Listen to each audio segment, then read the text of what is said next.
என்ன அவளுக்கு கிடக்கிறாளுங்கண்ணே. இது என்ன அவளுக்கு சம்பாதிச்சதா இல்லை அவளுக்கு அப்பனுங்க சம்பாதிச்சதா? நீங்கள் சம்பாதிச்சது நீங்கள் கொடுக்குறீங்க. இது எதுக்குன்னு அவங்ககிட்ட எல்லாம் போய் கேட்டுக்கிட்டு? இல்லை கதிர், ப்ளீஸ். இதை ஒரு டிஸ்கஷனாக கொண்டு வரதுக்கே எனக்கு ஒரு மாதிரி சங்கடமாக இருக்கு. தயவு செஞ்சு இதோட விட்டுருங்க. இல்லை அதெல்லாம் விட தேவையில்லை. அவங்க சொன்னா சொல்லிட்டு போறாங்க. சும்மாவே 1000 பேசுவாளுங்க. சொத்தை பற்றி பேசினா ஏன் அதை பற்றி பேசுகிறான்னு கேட்பாளுங்க. வேற அதை பற்றியாவது பேசினா அதையும் நோண்டுவாங்க. இது அண்ணனோட சொத்து தானே, நாங்கள் சரின்னு சொல்லியாச்சு. இதுக்கப்புறம் எவன் வந்து என்ன சொன்னாலும் எங்களுக்கு கவலை இல்லை. அண்ணன் என்ன முடிவெடுக்கிறாங்களோ அதுபடியே பண்ணிடலாம். சார், நீங்கள் உங்கள் பாயிண்ட் ஆஃப் வியூ பற்றி மட்டும் யோசிக்கிறீங்க சார். கொஞ்சம் என் சைட்லேருந்து யோசிச்சு பாருங்க சார். நான் இங்கே எதையும் எதிர்பார்த்து வரல சார். எனக்கு சாரோட அறிமுகம் கிடைச்சதே நான் பெரிய விஷயமா நினச்சி தான் இங்கே வந்தேன். அதையும் தாண்டி இங்கே வந்து உங்கள் வீட்டை பார்த்து உங்கள் ஃபேமிலியில் ஒருத்தனாக இருக்க சான்ஸ் கிடச்சிருக்கு. அதுவே எனக்கு ரொம்ப சந்தோஷமாக இருக்கு சார். உங்களுக்கே தெரியும், எனக்கு இந்த காசு பதவி சொத்துலாம் பெரிய விஷயமே கிடையாது.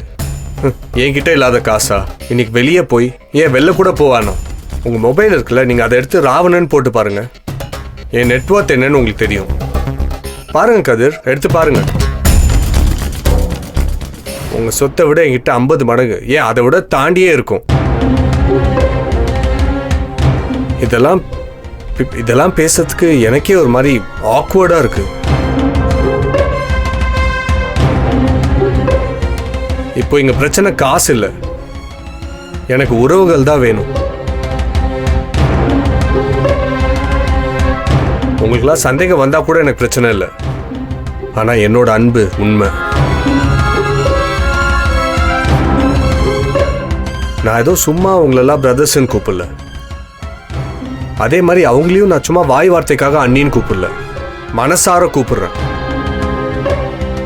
இப்படி இருக்கிறப்போ ஆஃப்டர் ஆல் ஒரு சொத்துக்காகவோ இல்லை காசுக்காகவோ இதை நான் பிரேக் ஆக விட மாட்டேன் சார். இந்த டாப்பிக்கை தயவு செஞ்சு இதோட விட்டுருங்க. இந்த பவருக்காக இங்கே ஒரு சின்ன பிரச்சனை கூட வர வேணாம். எனக்கு உங்கள் குடும்பம் எப்போதுமே ஹாப்பியாக இருக்கணும் தான் நான் நினச்சி வந்தேன்.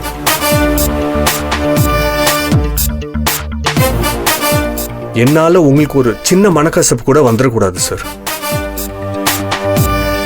சார் ப்ளீஸ், நீங்கள் சொல்கிற நான் எதை வேணாலும் கேட்பேன். ஆனால் இந்த ஒரு விஷயத்தை இதோட விட்டுருங்க சார். இன்னொரு விஷயம் சார், இந்த சொத்து விஷயத்த நானாக கொண்டு வரல. நீங்கள் கேட்டதுக்கு நான் ஒரு ஐடியா தான் சொன்னேன். அதை நீங்கள் அப்படியே என் பக்கம் திருப்பிட்டீங்க. இதில் உங்கள் தம்பிகளுக்கே தயக்கம் இருந்துச்சு சார். அதுக்கப்புறமா உங்களுக்காக தான் அவங்களும் ஏற்றுக்கிட்டாங்க. இங்கே பாருங்க ராவணன், நாங்கள் ஒத்துக்கிட்டது வெறும் அண்ணன் சொன்னதுக்காக மட்டும் இல்லை, உங்கள் மேலேயே எங்களுக்கு நம்பிக்கை வந்ததுனால தான். தேங்க்யூ ஞானம். நிஜமாக சொல்கிறேன், என்னை சாருன்னு கூப்பிட்டுட்டு இருந்த நீங்கள் இப்போ என்னை ராவணன் கூப்பிட்றீங்கல்ல, இது போதும் எனக்கு. இதுக்காக தான் நான் இந்த குடும்பத்தோடையே ட்ராவல் பண்ணுறேன். எனக்கு தெரிஞ்சு இதை தாண்டி எனக்கு வேற எதுவுமே வேணாம்.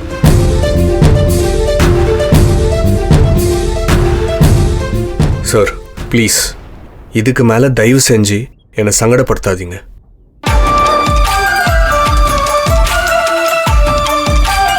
தம்பி தம்பி தம்பி நில்லுங்க தம்பி.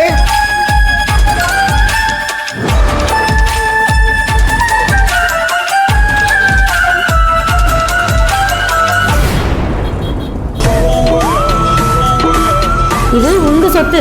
13 வயசுல இருந்து ஆடி ஓடி சம்பாதிச்சேன் நீங்க. அதெல்லாம் யார்கிட்டயே கொண்டு போய் நிர்வாகத்தை கொடுக்குறது எனக்கு எதுவும் சரியா படல.